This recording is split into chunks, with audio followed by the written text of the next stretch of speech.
Kekerasan yang terjadi pada Ade Armando tentu saja tidak bisa diterima oleh siapapun. Ade Armando tetaplah korban. Namun pilihannya berada pada lokasi unjuk rasa untuk membuat konten di media sosialnya bukanlah pilihan bijak. Selain itu, Henry juga menyayangkan bahwa peristiwa pengeroyokan dan kekerasan yang terjadi kemudian justru mengalihkan isu yang sedang disampaikan oleh mahasiswa. Padahal menurutnya unjuk rasa adalah alat yang cukup efektif untuk menyampaikan aspirasi bagi masyarakat yang memang tidak terlibat dalam proses pengambilan keputusan. Ya, yang pertama kasus pemukulannya Ade Armando ya, sampai hari ini kan menimbulkan misteri yang cukup besar tuh. Alasan Ade Armando di sana, kemudian pemukulan yang terjadi, kemudian ada kunjungan One Team Press ke Ade Armando ya, walaupun kunjungan One Team Press jenguk orang sakit ya bagus-bagus aja, cuma itu kemudian diupload walaupun sudah dihapus di Twitternya One Team Press gitu kan. Itu jadi ada sebuah misteri juga yang dipertanyakan kan, apalagi katanya Ade Armando ke sana untuk bikin konten. Pada saat pemukulan itu terjadi, orang akhirnya fokus ke sana karena ada kekuatan media sosial yang selama ini memang dekat sekali dengan Ade Armando gitu. Dan kebetulan saat itu juga dia baru saja selesai wawancara dengan awak media, sehingga memang awak media ada di sekitar situ.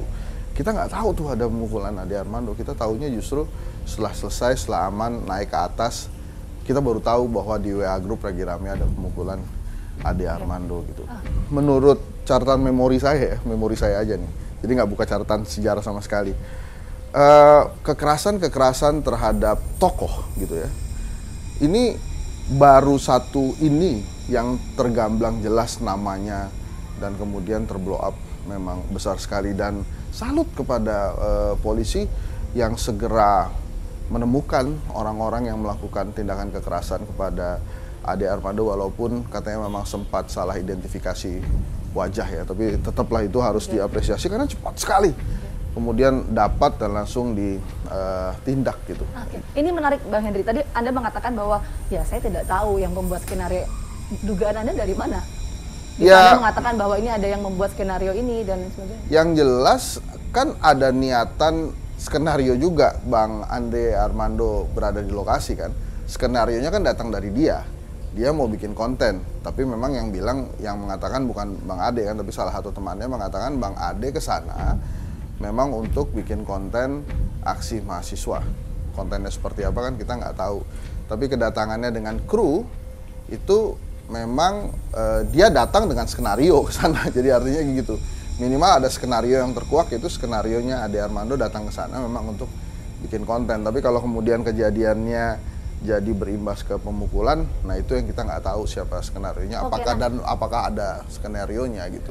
Nah jadi yang ingin saya katakan adalah hal ini justru semakin menjauhkan atau akhirnya membuat sebanyak orang hanya membicarakan case-nya Bang Ade ketimbang aspirasi mahasiswa yang menurut saya tuntutannya sangat baik dan sangat bagus untuk didengarkan oleh pemerintah gitu. Nah kemudian saat ini justru muncul lagi berbagai misteri baru pada saat ulasan-ulasan tentang demo 11 April kemarin itu dibahas. Misalnya ada warga masyarakat yang tidak sengaja mengambil gambar dibagikannya beberapa jas alma mater ya, terlihat seperti jas alma mater ke beberapa pemuda dan masuk dari belakang DPR. Itu kan misteri-misteri yang muncul gitu. Menyampaikan pendapat di muka umum merupakan hak setiap warga negara yang diatur dalam konstitusi.